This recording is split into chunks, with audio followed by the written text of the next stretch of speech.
August 30th, 2018, San Francisco. The Sales Development Conference. The first and only live conference 100% focused and dedicated to sales development.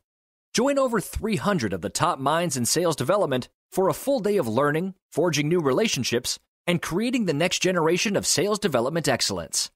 This year, we have dedicated tracks for sales development leadership, as well as a track for individual sales development representatives, including a full day of ultra-useful hands-on training. Bring your whole team to get the tools, research, and connections you need to accelerate your career and push your sales development program forward. Accelerate your growth at the Sales Development Conference 2018. Go to tenbound.com/conference to get your tickets today. That's tenbound.com/conference. You're listening to the Sales Development Podcast, the only audio forum focused and dedicated 100% to sales development. If you care about growing your skills and getting more new sales appointments, pipeline, and closed-won deals, you came to the right place. Subscribe to the show on YouTube, iTunes, or Spreaker, and be sure to go back and listen to all the episodes for the best strategies, tips, and tactics out there on running a high-performance sales development program. And now, your host, founder, and CEO of Tenbound at tenbound.com, David Delaney. Hello, everybody. Welcome to another edition of the Sales Development Podcast. I am super stoked to get my next guest on the show. This is someone I've been trying to get on the show for a long time, but he's a very busy guy. And he's also running around planning a conference that I want to tell you guys about. Mr. Richard Harris with Richard Harris Consulting. How you doing today, sir? I'm very good. Hello, everybody. Thank you for having me. And I have equally been wanting to get on this podcast for a long time. So I'm glad we're finally able to clear our schedules and make it work. Yes, definitely. Thank you for joining us and imparting your wisdom. I'm really excited because, Richard, I know that in the course of your training and consulting, you work with a lot of different companies. How do you work with companies? And when you're going to all these different companies, what are you seeing out there in the sales development world? Yeah, no, I'm happy to answer that. And I'll try to get as brief as possible and not bore anybody. I tend to work with companies in one of four ways. The first three is where a bulk of the business is, focusing on the SDR, top of the funnel stuff, right? Coming in and anything from people planning and process to performance and training, literally coming in and just doing the training of email, subject lines, body, live pickup, gatekeeper, all those tactical things. And wrapped around that is the psychology of why these things work, which I think helps get people more buy-in to try the training and actually make it sticky. The next thing I do is obviously middle of the funnel, the AE side, right? Teaching reps how to earn the right to ask questions. Actually, we teach that to the SDRs as well, but making sure that people are comfortable asking questions and even asking for the no very, very early on with the AE side. In the last 6 months, I've been really taking the sales training and putting it to customer success. I've found that there's so many great customer success people out there who have, for whatever reason, they just weren't the right closers, right? Maybe it's just not in their DNA. They prefer to help people and they don't mind nurturing people or walking people through challenges and issues versus trying to sell somebody. But the same communication skills are needed in that department as well as the AE or SDR side. So I've taken the craft and really molded it into the customer success side so that customer success can obviously, continue to feel the courage and confidence it takes to ask the questions and just dig deeper and again, earn the right to ask the right questions and handle those questions. The last piece I do is a little bit of sales ops stuff, whether it's process or, audit our process, tell us what's wrong with the process, what's wrong with our job descriptions, all that kind of stuff. So I'll stop there because otherwise it can go super long-winded, but that's what I do. Excellent. Okay. And that's really interesting because when you look at customer success, it is a major sales component as well. I just think of an example at Discover.org. They actually have an SDR team that's assigned to the installed base. Yes. And trying to find new opportunities. And so now you're expanding your practice to include customer success. Yes. And I think there's a strong niche for it. I've talked to Nick over at Gainsight. I was very lucky early on that Nick was my second client when he was at Gainsight, and they were, 8 people, maybe 12. And I probably should have taken that one in trade versus dollars, but he's been a great a good friend for me and mentoring me through the customer success and helping me understand that world. So I agree that there's definitely something there. And truthfully, in many cases, customer success is actually better at asking questions than salespeople are, just by the nature of their job and their role and their personality. Like, they feel much more comfortable asking those tougher questions because they aren't trying to close a deal. They're just trying to solve a problem. And in sales, if we took that same approach of, hey, we're just trying to help you solve a problem, I think you'd see people continue to grow and expand and improve their own skill set. So Yeah, it's sort of the way that the system is set up in most sales environments really plays against that, it seems, because it's a very high pressure, numbers oriented, what have you done for me today type of mentality, which doesn't seem to really lend itself to that attitude of like, hey, I want to help you solve your pain points, right? and that is one of the shifts I'm seeing, right? Like, I think I've been doing the consulting side for 5 years and sales for, a lot longer. Let's just say when I had hair, but we are becoming better at that, right? We are, as salespeople, we are honing our craft and our skills.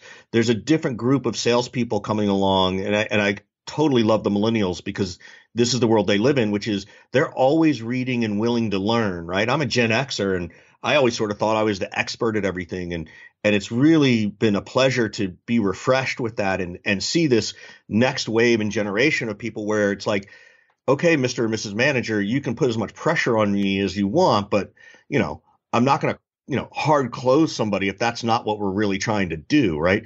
And I teach this all the time is, people say all the time, Richard, we need you to come in and help us with our closing skills. And I'll say, well, actually, I can, but it's not your closing skills that are bad. It's that your discovery skills suck, right? You just can't, ask good questions, and you're afraid to ask the good questions. So that's really where I see it. But I know this is an SDR podcast, but we can go any way you want to go with this. So you tell me.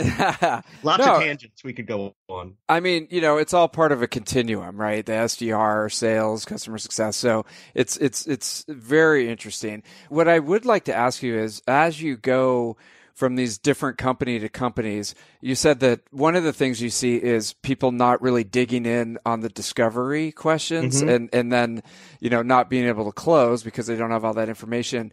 But as you go up a little bit on the sales development side, what are some things that you see out there, good, bad, or ugly, that's going on in sales development today? Yeah, no, I'll describe this for sales development, but you could apply this to customer success, sales, marketing. I don't care what department, engineering, right? It could be anybody, but I call it the 4 Ps, and it's process, people, planning, and performance, right? Process, people, planning, and performance. Everything comes back to those 4 Ps. And I often ask people to rank those based on what they're experiencing today. And it's interesting because it's a challenge for people to rank those. What's the most important to the least important? And then no matter what they tell me, I'll tell them, look, I'm glad you force ranked it. What made you rank it that way? And they're going to tell us about a problem.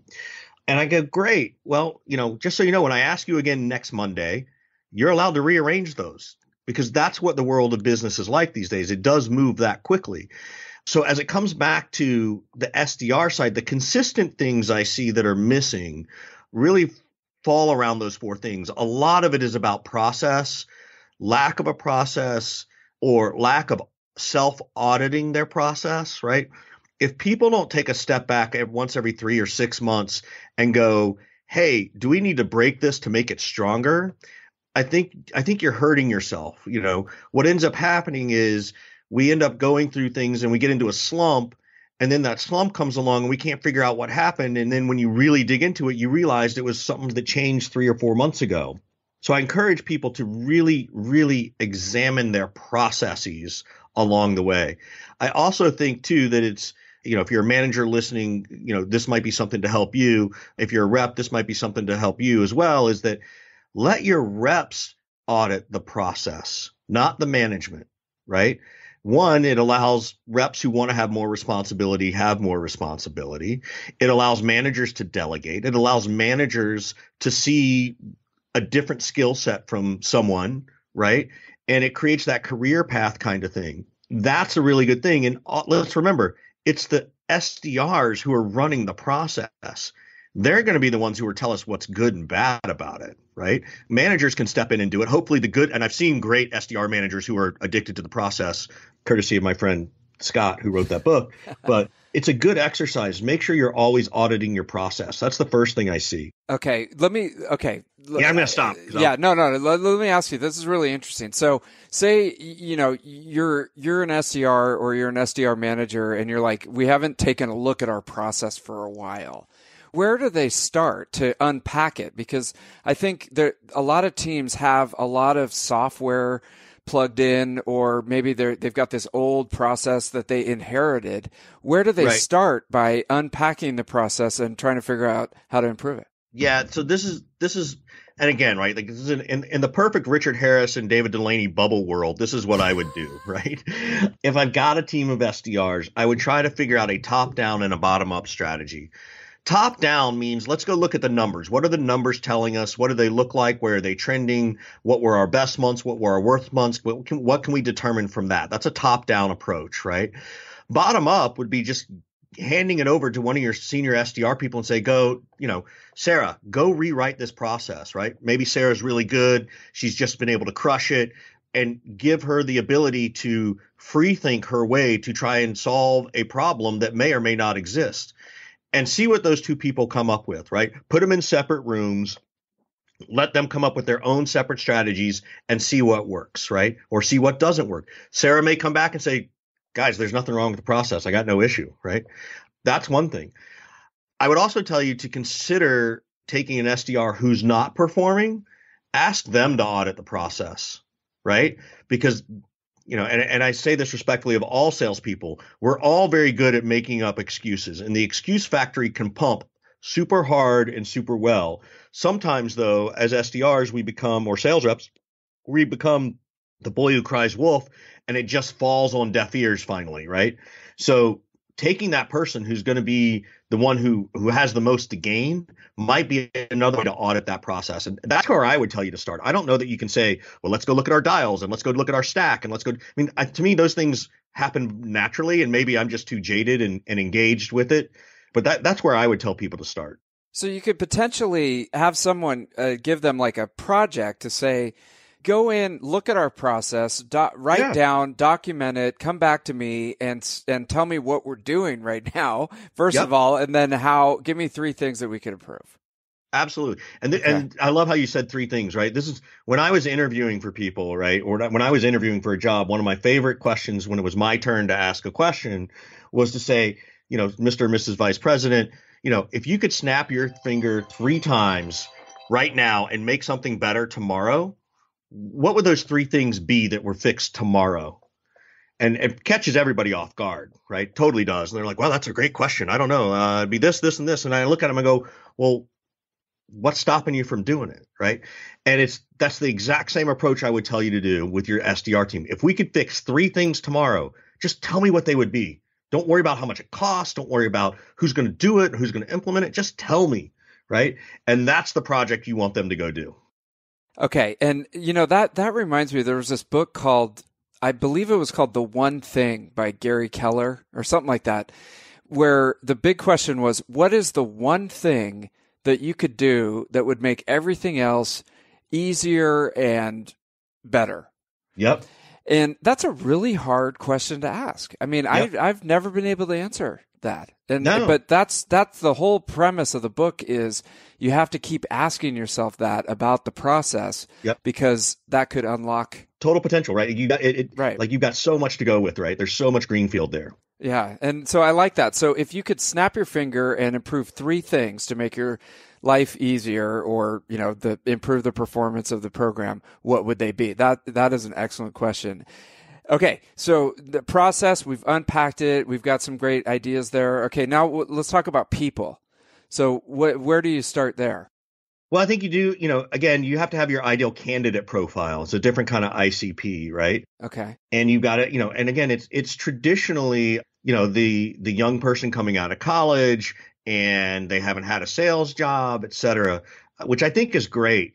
I do remind people, this actually came from an AE that I worked with a while ago. His name's Michael Sitford, super smart guy. And he said, there are some lifer SDRs out there, right? There are people who are my age in their 40s or 50s for whatever reason. They don't want to go and be anything more than that. They're great at appointment setting. They know how to get it done. They want to work from home. Maybe they've got a family issue. They don't want the challenge of carrying the bag and being a road warrior. And I think that's the first thing I would tell you to look at. Stop discounting experience in the SDR world, right? At least have some interviews with those people, right? And again, you and I are in the Bay Area, so we sort of see this, young guns approach to the SDR world. But, there's this whole other part of the country, just to the other side of California, and just to the right of us. Think about leveraging that, right? There's somebody in the Midwest who's great on the phone, happy to pick up the phone, doesn't need a lot of hand holding, can work remotely and do the job. Well, find them. They're not always easy to find. They're not always, it's difficult to manage people from afar, but don't just discount someone because of their age is an experience, is my opinion. Okay. All right. So that's one side. So the profile. The other thing I think on the people side is making sure you are leveraging the technology, right? Making sure that you don't need 6 SDRs when you're starting. You need 2 and great technology to help you leverage that, right? And I'm not saying go out and outreach and sales loft and blast out a ton of emails. That's not what those tools are really meant to do.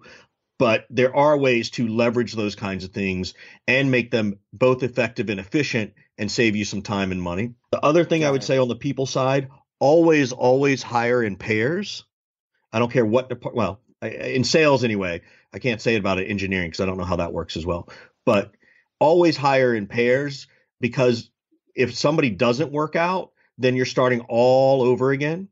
The biggest problem you're going to have is they both become really successful. Well, gosh, gee, that's terrible. I don't want that champagne. No, thank you.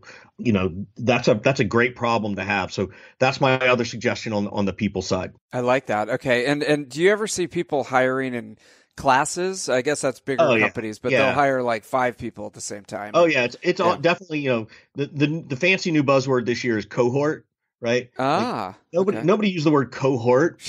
Until about 3 years ago. All of a sudden, it sort of snuck into our sales leadership vernacular, and we think we're way more intelligent by using that word. I don't mind it, but it's just funny to me after doing this for so long. It's like, by all means, hire in cohorts. You can measure in cohorts. I think the technology's there for you to leverage and figure out how to improve your cohort training. I've got a couple of clients that are big where they're bringing in 30 people every month or 20 people every month, and so they definitely higher in that capacity. Wow. Okay. That's huge. Stop there. Okay. So, but I like even 2 or 3 is fine.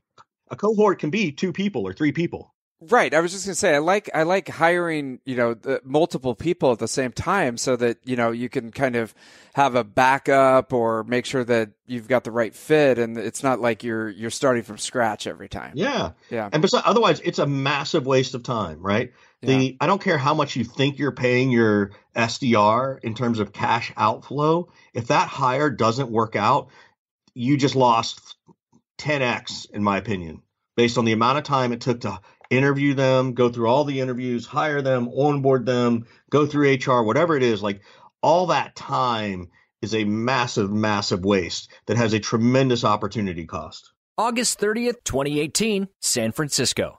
The Sales Development Conference. The first and only live conference 100% focused and dedicated to sales development. Join over 300 of the top minds in sales development for a full day of learning, forging new relationships, and creating the next generation of sales development excellence.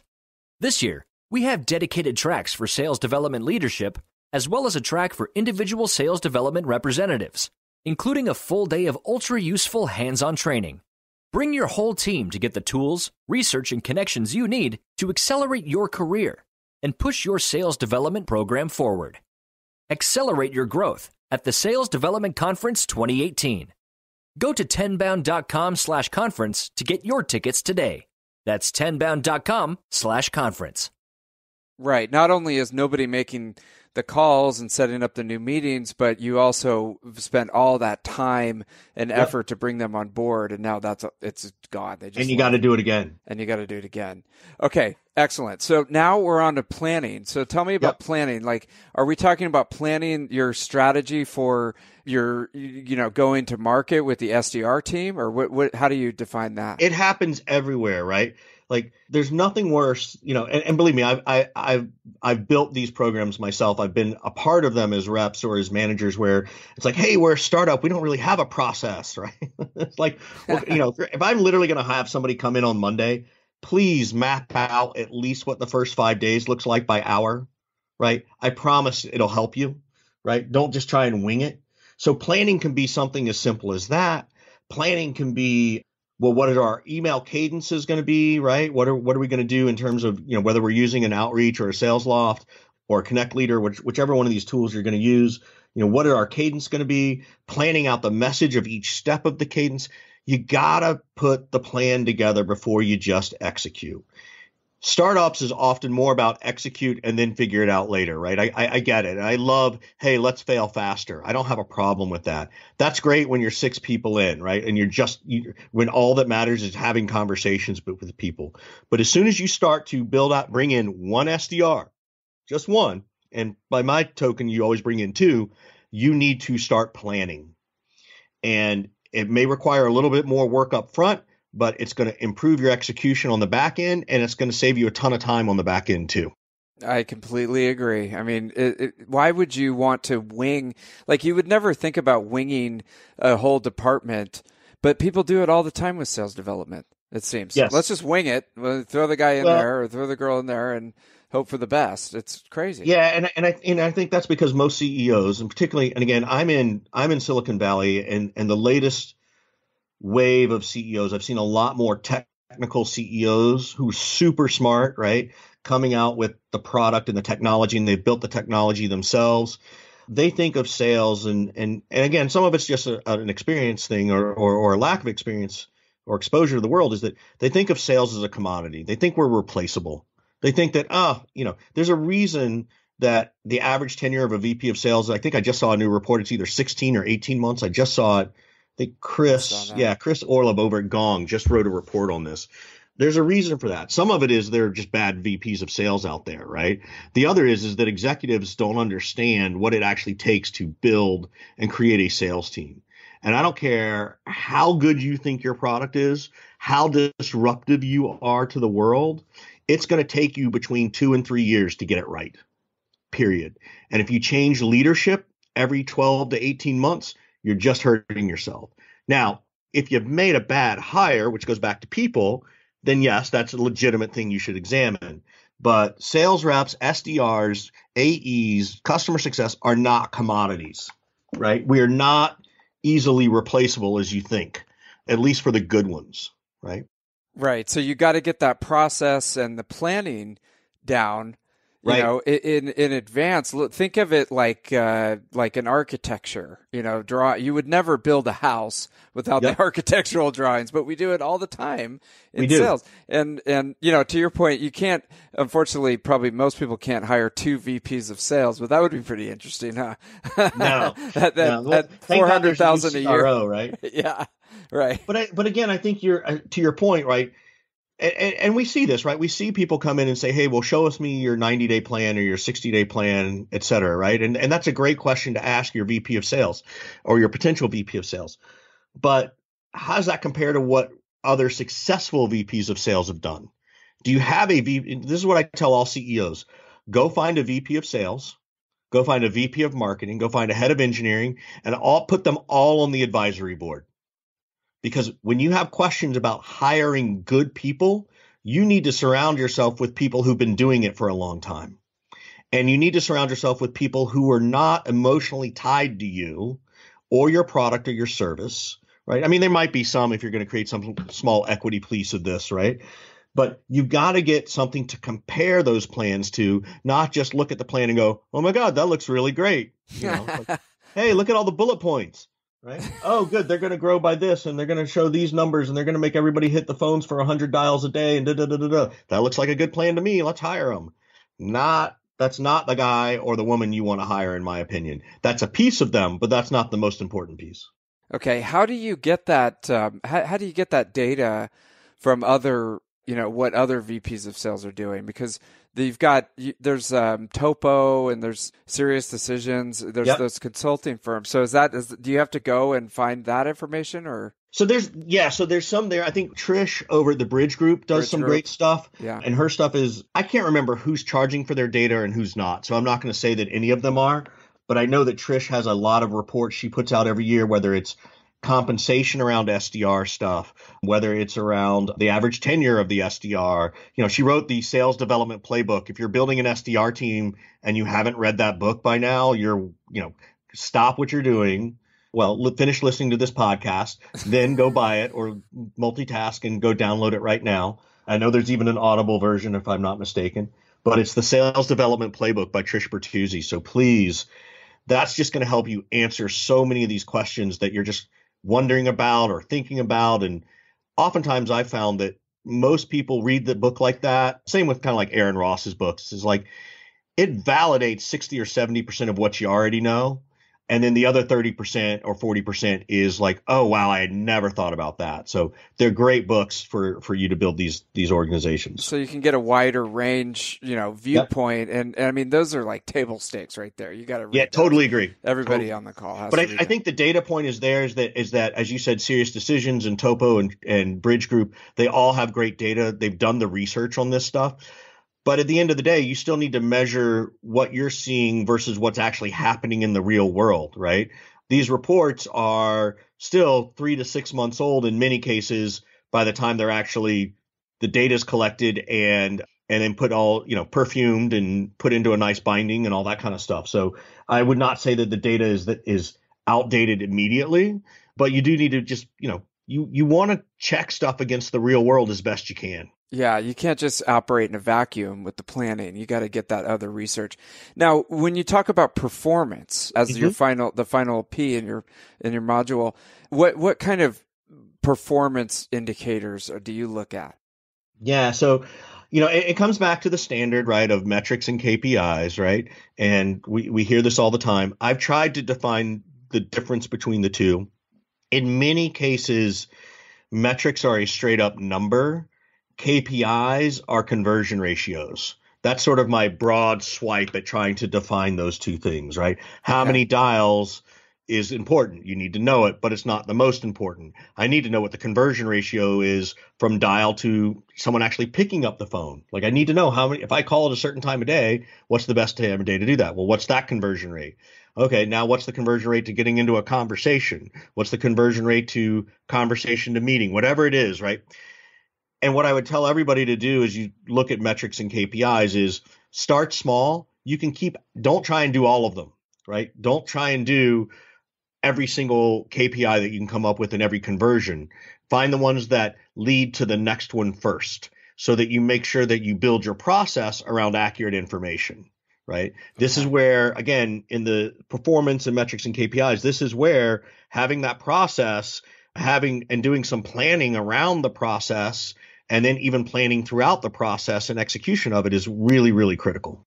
Okay. And then for sales development, there's a lot of talk about the metrics that you should use because the message needs to be personalized, but you need to make enough dials and send enough emails to actually get somebody on the phone. Are there 2 or 3 metrics that you look at when you're talking to sales development teams that are important? Yeah, so there's a couple of them that I would look at, and they're probably not going to be the most obvious. One is, what's my data quality? If I pull 100 pieces of data out of my database, what percentage of that is an accurate email address or phone number? Because if I don't have it, then I've got a bigger problem, right? Then my conversion ratios are going to be messed up, right? That's the first thing I look at. Okay. So I think that's one of the pieces that I look at, the data quality, and then. Oh, all right, I'll jot it down. Let's go on to the next topic. And we'll come no back problem. To it. No, and this is what happens when we do it live and don't edit stuff, right? No, that's okay. I think that the data is becoming more and more important. You see the rise of Discover.org. I mean, Yep. they sort of have that human element on their team to take some of that burden off of your sales development team to be able to verify the data and make sure that it's correct. They actually have a team in Washington State, who is right there in the office verifying data to Yep. save you all that time. And this isn't a commercial for DiscoverOrg, but I think the reason that people like them so much is because they've taken a super time consuming part of the job out of the equation and, Yep. taken it a little bit further down the road. So data quality is huge. And, a couple other metrics when I think of it also is the conversations that you have, because it's like in sales development, we're doing all these things. We're sending all these emails, we're making all these dials, we're leaving all these voicemails to try to forge a conversation with someone, Yep. and it's like, I've never seen anybody be able to really measure this, but it seems like if you open up a conversation with a new person and the conversation lasts more than 1 minute or something like that, then that's a success in my view. And Yep. it seems like it's something that you could measure. Yeah, I worked at an old school call center, right, where we were selling newspaper subscriptions, believe it or not. And we had the software that did us, talk time, matters to some extent, but it's not, there's value in knowing what time of day you get the most talk time versus how much talk time you're actually getting. So I would probably sort of look at it from that perspective too. Yeah, I mean, because if you think about it, if you can actually get someone on the phone, which is really hard these days. I mean, obviously, you look at your phone and you get like 10 calls a day where they just hang up and Yep. stuff like that. And so if you actually get someone, you're connecting with them, you're having a conversation. If you give them your quick pitch and they hang up, then that's not good. I mean, we should be able to measure that, because there's something wrong with whatever you're saying when you actually get them.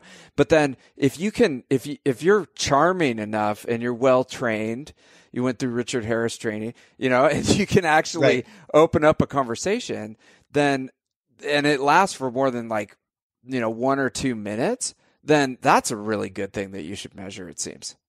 Absolutely. Because you want to figure out what's working or not working within the context of that conversation, right? Even if you have a 2 or 3 minute conversation and it's not converting into another meeting, then you can at least explore, well, was I bringing forth the right message or not, right? Was I bringing the right value props? Was I talking about the pains in the right way? So there's tremendous value in that, understanding that. And I know, I know we've talked about a lot of technologies. There's a lot of technologies that are actually out there starting to measure those, record and measure the actual words of those conversations, right? So they're amazing out there. And I think that's, something very, very important that is sort of coming next in the development of the sales skill and the conversation.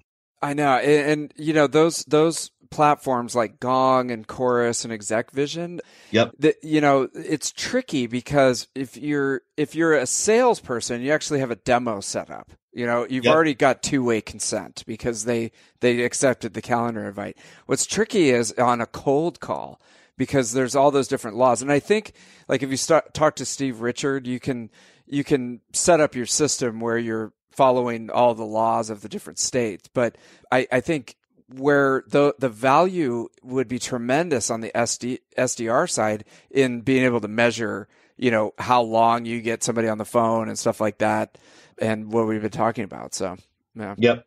Yep. So No, I completely agree. Yeah, no, this is great. And okay, we're coming up on half an hour, Richard. This has been awesome. We'll put this in the show notes: process, people, planning, and performance. So each one of those we can unpack. Yep. But I'm really excited. You have a conference coming up that is completely different than anything that has been done in the past in our world. Can you tell us about the conference real quick?